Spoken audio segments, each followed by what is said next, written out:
Okay, welcome everyone to this meeting of the City of York Council Shareholder Committee. We've got quite a lot on the agenda this evening, and just to start by saying one of the first things we'll do is consider excluding press and public from various items, but I intend to take those as they come up in the agenda. Unfortunately, there wasn't a sensible way to order that without making everyone go out of the room and come back in again. So apologies in advance for that when we get to it. So our first item is apologies, and we have no apologies for absence, but Helen Whiting is joining us virtually for this meeting this evening, rather than being here in person. Our next item is declarations of interest. Are there any members that wish to declare an interest? No. Marvellous.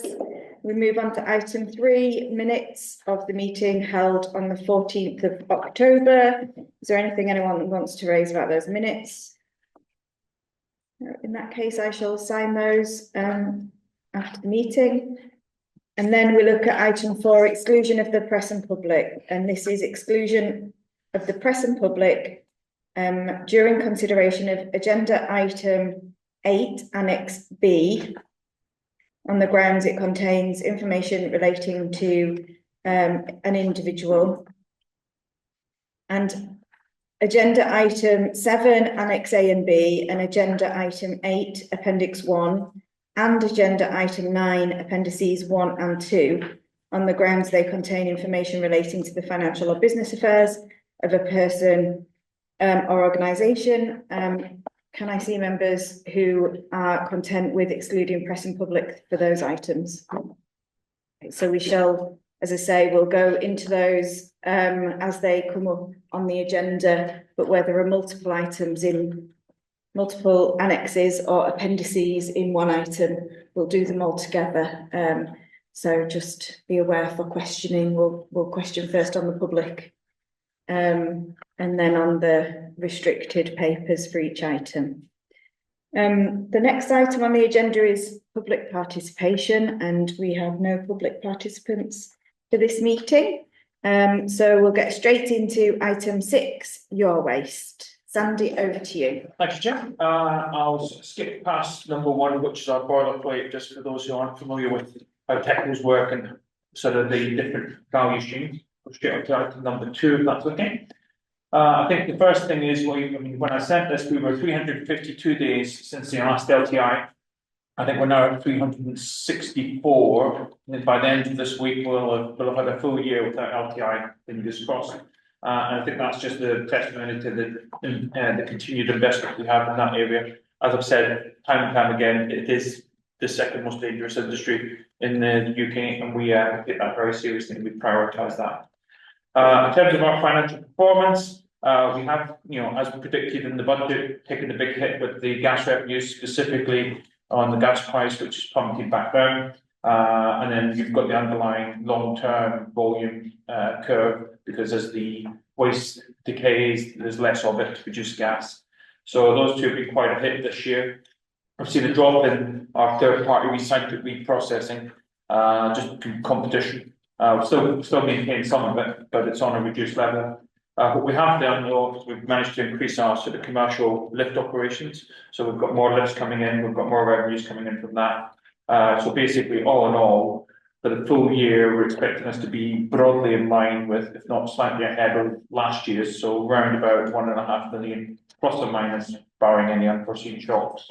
Outside of that, and in relation to item number 1 as well, we will expecting to maximise your Alton Park investment, both in terms of its target price and volumes. So that allows us to maximise the shareholders' value in other ways. Any questions on item number 2? Go ahead, Councillor Corbyn. No, we're so okay. No microphone to press. All right, okay. Just for those, thanks for that so far. And just for those watching, can you explain what lifts are? Lifts collections. So when we go to our site, we put the bin on the back. That's a lift. So the lifts have gone up. So you're collecting more? Collecting more, yeah. Collecting from more customers, Yeah. we're collecting on average around about the same per customer, so people aren't making more waste. Okay, We've so just you've got got more more people. customers. So, We're getting more of the waste that people are making. mhm. Okay. Sorry, so, I mean, is that just because the number of houses that are being built, number of I new people think coming? actually some of our competitors have not been doing particularly well in their service criteria of late, and we have a sales force now that's starting to sort of get some traction. So the combination of those two have brought some new customers into us. Oh, so you're winning market share?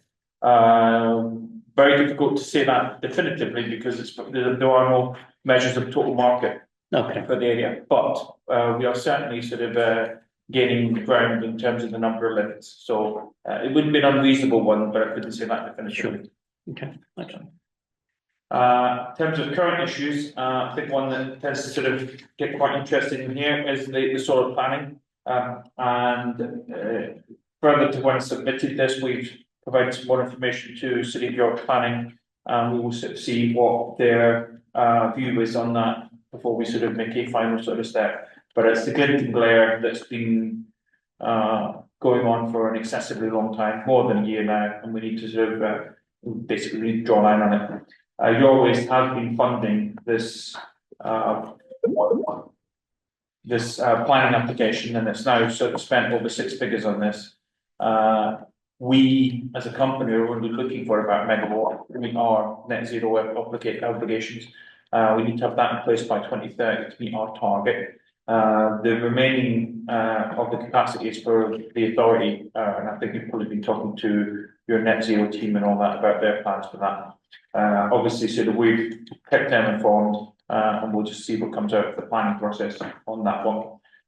In terms of the materials recycling facility, one of the things that we need to get some certainty on, which we're expecting to take place over the next sort of 6 weeks or so, is whether North Yorkshire is going to commit its recycling either to both, in the first instance, the simpler recycling strategy, which aligns with your one, and B, whether they will also commit their volumes to Yorwaste as some of their commingling contracts come to expiry.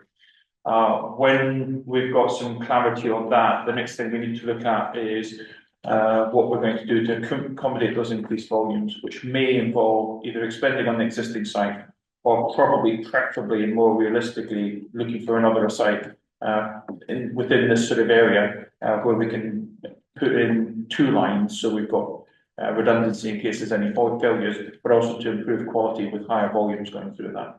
So we're keeping that one a bit. That will almost certainly require some additional shareholder investment, but then my understanding is that ultimately this was what some of the extending producer responsibility funding was supposed to be for, was to help fund this type of recycling upgrades. So once we've got some clarity from North Yorkshire, we'll come together with what the next proposed steps are. We should be able to discuss that at the next, or at least give you an update at the next shareholder meeting. Good. Any questions on those? Councillor. Thank you, Chair. So that was just clarity around the solar panel. So does phase 1 and 2, is that the 1 megawatt So you need? no, phase 1 was the oldest part of Herald Wind, and as you're going, it's the small part on the left. That's very old. Phase 2 is immediately behind the transfer shed. Phase 3 was the most recent part of Herald Wind, which is on the east end or east edge of the site. So. Sorry. So you said that you require about 1. Like, 1 meg, yeah. But will you get that out of phases 1 and 2? Easily, yeah. So. Yeah, ours is, I think my concern would be for the wider investment, because if phase 3 is in doubt, then it might have an issue about the commercial viability, given the connection costs to the grid. But that's something that can be looked at once we've got a bit of clarity from planning. So my next question is, what is the financial impact of A, delay to phase 3, and B, phase 2 not happening? Right, so the delay is almost immaterial when the last grid connection date that I'm aware of was 2035, something like that. So if we're talking a decade away before connection, a 1 or 2, 3 year delay is almost irrelevant. in terms of the viability, that's where, it comes into a bit more play. And I guess there are opportunities whereby if you're seeing the efficiency gain from solar technology moving on a year-by-year basis, by the time you get to 2035, you may be able to achieve a better return from a smaller site anyway. So it's not a complete waste of time to get this planning, to get it in place. But it would be better to have phase 3 than not. That will, on all things being equal. Thanks. And in terms of the glint and glare, what work have you been doing to appease those objections or to ameliorate the concerns? So we've got an external consultancy who are specialists in glint and glare, and they basically come, they assess it, and they've identified, where it could be an issue. There are certain times of the day, very early in the morning, very late in the day, where you could potentially sort of have a concern. And I think I'm not sufficiently a glint and glare expert to say definitively, it is a problem or it's not. I think it is a bit of a grey area. So I think what now needs to happen is sort of the City of York planning need to look at it and decide whether they think it's an issue or not, and take their own advice on whether they think it's an issue or not, as to whether they want to proceed with granting phase 3 or restricting it to phase 1 and 2. So I think it would, given the amount of money we've invested and the fact that we'd just like to sort of draw a line under this and move forward, we'd like to try and get forward to phase 1 or 2, and phase 3 can always be sort of revisited at a later date. Yeah. Okay. And then in terms of looking forward, I think in terms of this year, we're looking at about 1.5 million. We've done some initial sort of scenario planning for next year. We've got above inflation increases coming from the fact that living wage foundation has gone up by 5%. The reality is about 60% of our staff are only slightly above that. Another 20% are fractionally above that. And so effectively, we've got 80% or so at or just above. What we've also seen is that over the last few years, the living wage foundation has increased significantly more than inflation. That's starting to get to a point where people are going, hang on a minute, I've only had, inflation or below inflation increases for the last 5 years. These guys have done quite well. The gap between my role and that role is narrowing. I think it's called concertining. You will have seen the same within the council, within any other businesses. I think we're reaching a point where that concertining can be accommodated by just salami slicing increases. And I think we now need to be a little more structured on that going forward. So, if we're talking about 5% increase in that, we will be slightly below that on our wage increases in aggregate across everything. But the other challenge we've got there is that our revenues will only grow in line with inflation from the authority and what we'd expect to be able to get in the market, because the market is becoming more competitive. So that, combined with the fact that we're still seeing, as I say, the gas volume dropping, we'll still be profitable next year, I would say, at this point, barring any unforeseen settings, but it's not going to be at the same levels as the last couple of years, because I think we've squeezed every tip that we can, try and get us to where we are now. Any more questions? Councillor Eyre. Very quick one, because that's got quite a large scope. So you look 1.5 million. Are you envisaging losing most of that 1.5, or are we talking down to 1 million, down to 500,000? If we were a quoted company, it would be considered not correct to quote those numbers at this stage. We're still working through it. Yeah.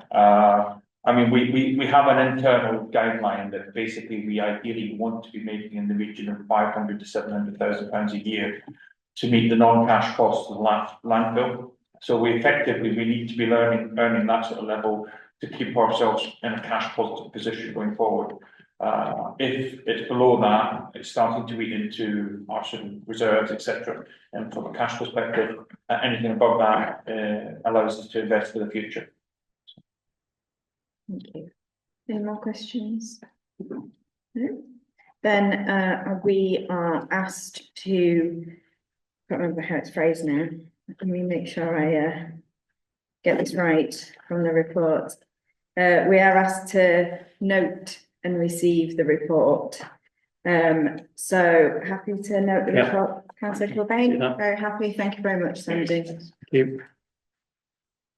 We'll move on next to agenda item 7, which is City of York Trading Limited. And what we'll do here, if it's all right with you, Karen, is we'll go through the public papers first, and ask any questions anyone has on the public papers, and then we'll move into a private session to look at the confidential Annex A and Annex B. Is that all right? Yeah, public papers are very brief, as you have seen. Principally, it's really asking you to look at the reports, which are confidential, but also to approve the appointment of further directors to work with your limited, which was the new company set up to take over the contract with York Council from the 1st of April. Company set up at the end of October. A little bit to throw company's house, but we've got there in the end. And currently I'm the only director, and we need a board of directors so that we can pass resolutions and do certain things we need to do before the 1st of April. Principally, that's what we're asking for. Any questions on that from anyone? No? Okay, if there's no questions on that section, we'll move into private session.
Okay, thank you. Welcome back and thank you for your patience, everyone, while we dealt with those restricted matters. And we now just need to return to the public paper and at item 13, we're asked to approve the appointment of Councillor Ian Cuthbertson, Councillor Jason Rose, Anne Vickers, Lisa Wood and Chloe Kerry-Phillips as non-executive directors of Work with York Limited. And we are happy to do that. And there was an addition that we discussed during the private session that once Councillor John Maroney is appointed at the next full council to non-executive director of City of York Trading Limited, trying to get it the right way around, that he will also be approved as a non-exec director of Work with York Limited. And we're happy to do that as long, obviously, as full council approve that nomination. And so thank you very much, Karen. Thank you. And we'll note the reports. Thank you. So we now move on to Make It York.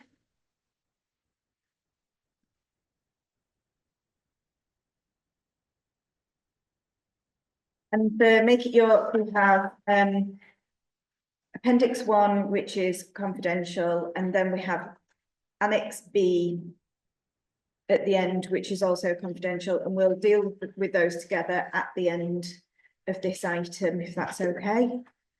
So we'll go through the public and deal with any queries or questions on those public reports, and then we'll go into private session again. So I'll hand over to you. Well, from the report, you can see that we've had a really good year. York is performing extremely well in comparison to other parts of the country. It was quite a short time ago since I was here last in October, but I want to identify 4 key things really that we've achieved in this period. Christmas was a success. We're working with the City Council on a new layout for Christmas next year. So it will look different and feel different, but again, that will have financial consequences as well for us. We've had a fantastic residents' weekend this year. 110,000 people went onto the website to book the free offers and actually crashed our website. So that shows how popular the event has become. And again, very, very successful. This weekend, Ice Trail, which if people were out and about in the city, I think it's been our best ice trail ever.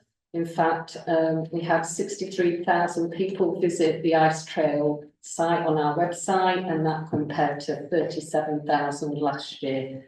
So the weather helped. It was cold but sunny and dry, so a very successful ice trail. The last 4th thing that I want to mention is we have done with the Shambles Market the rules and regulations, and that has been the process which we entered into through consultation periods with the traders has been held up as national good practice.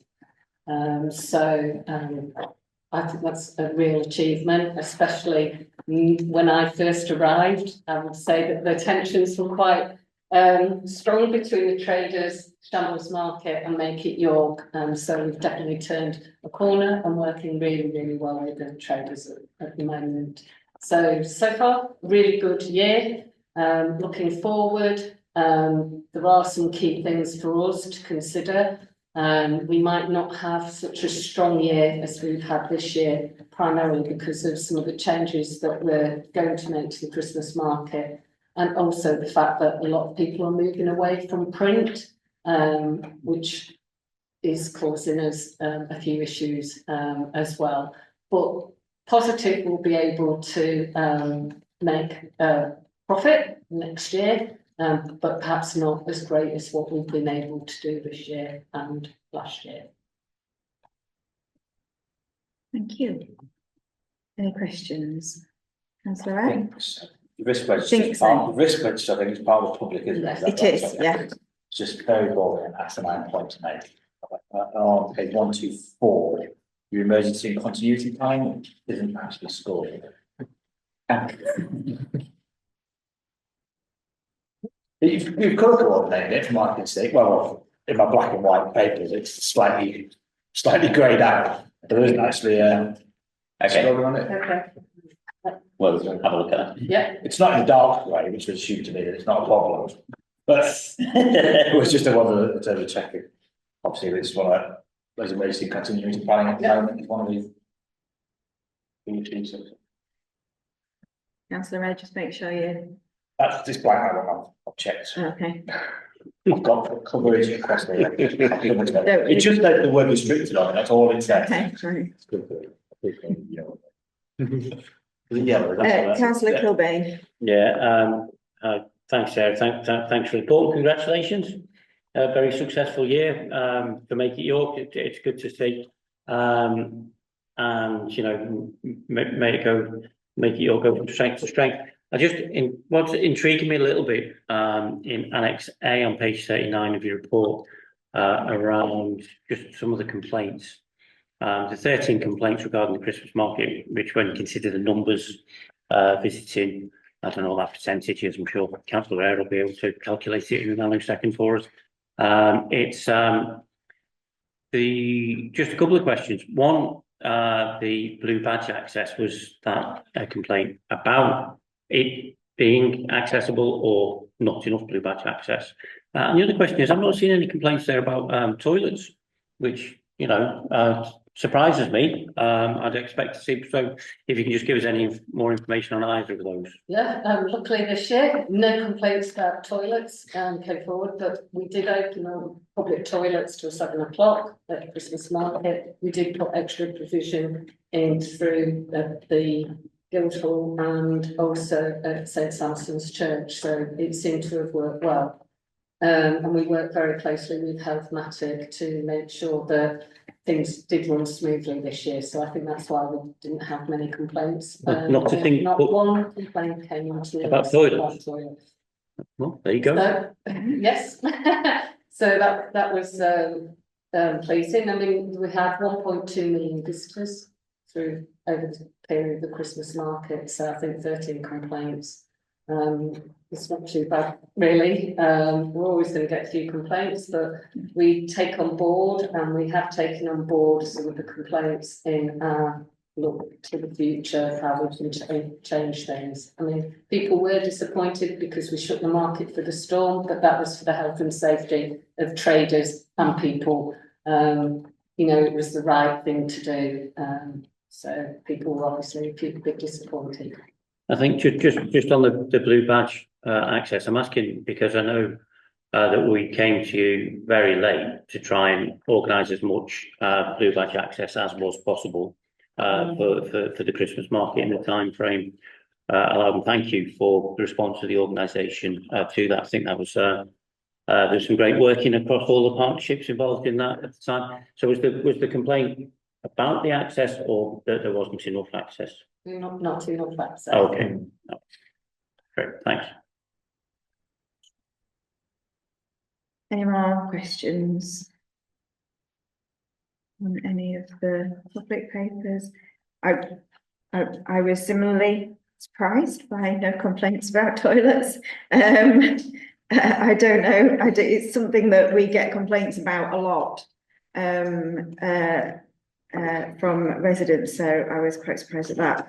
And the news about the residents event sounds great as well, and was in town at the weekend for the ice trail, and it was absolutely packed, wasn't it? It was really impressive. So, and great to hear that the balance of access is going to be looked at for future years, because I think that's been a concern for quite a while, not just about getting blue badge holders into the city centre, but also access for people as they move around city centre spaces, We're a victim of our own success in the Christmas markets in that way, I think, aren't we? So, but good to hear that you're already thinking about that and already working on that, because that'll be really important. Are there any questions about the risk register, the business plan, or the SLA, which are all public? No, in that case, we'll move into private session again. Sorry, Max. We'll let you know.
Thank you for your patience while we went into private session again.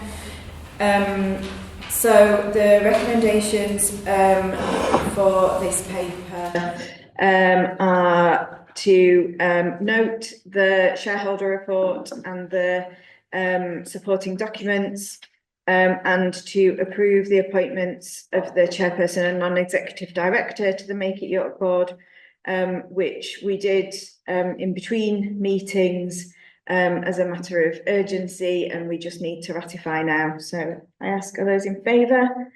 That is the noted and also ratified. So thank you very much, everybody.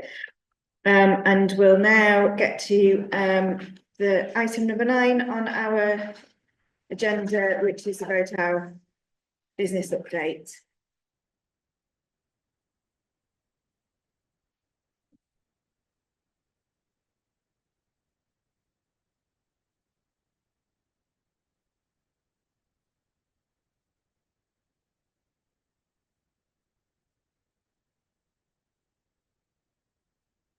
Thank you, Max, very patiently going in and out of the room while we got through our other items. I'll hand over to you. Thank you. So this is our business update, obviously covering period since October. As the report notes, we've gained a new member council, Shareholder District Council. We've also gained a number of new clients for our internal audit and data protection officer services, and we've got a few others, prospective clients in the pipeline. So certainly quite a lot of interest out there for those two services. I think it's fair to say we are pretty much working at capacity, so we are having to turn some work away. So we're having to be a bit choosy about what leads we go for. We have recently implemented a new AI-powered redaction software system, which will provide a lot of efficiencies in terms of redacting particularly subject access requests for our clients. And we are currently working on a number of other enhancements for our audit case management system. And again, that will deliver better information, but also provide efficiencies and support the team. We've managed to retain our Good Business Charter accreditation. So quite a bit of activity. In terms of the financial position, we provided details of the trading up to the end of December and the forecast to the year end. We do expect to make a small profit across the two companies by the end of the year. So for 25-26, we've attached the budgets and business plans for both companies. We've created separate business plans for both of them to sort of possibly to recognise their different purpose. And what I've tried to do is just sort of set out sort of priority areas for two companies in the covering report, and also the stock high level budget forecast for both companies. Clearly, there's a bit more detail in the business plans themselves. Any questions on the public report from anyone? Councillor? Pretty sure I can't. If not, just to say that just a general interest in terms of how the growth of the external work goes on. Because historically, what we've done is attract other councils, which have then become part of the TECO organisation. So it's kind of the limited bit becomes harder to do, because if all we do is councils, then they join, become part of the TECO organisation, and we get another council and they join. We sort of, without doing councils, there doesn't seem to be a lot of limited to a point where you start to think more worse. Well, what I would say is we are continuing to attract interest from some councils in terms of wanting to join. Most of the interest is coming from other clients who just want the service. It is councils, it's schools. We're starting to pick up charities, doing quite a bit more charity work, and also sports governing bodies. Okay. Once you break into a sector, word then gets round, and you then get more effects. So most of the growth is actually on the commercial side. Anything else on the public? Commercial. Okay, then we'll go into private session for the last time. And we'll be back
Welcome back. Thank you for your patience while we went into private session.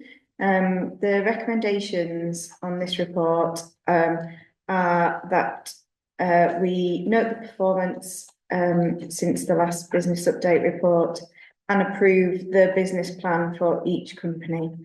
So those in favour, yeah. So that is noted and approved. Thank you very much, Max. Thank you. And our final item on the agenda is our draft work plan. Anybody got any comments or questions on that? No. No, in that case, we'll approve the draft work plan and thank you to everybody for all the work they continue to do to come and give us the updates. And that is the end of our meeting. Thank you very much. Thank you.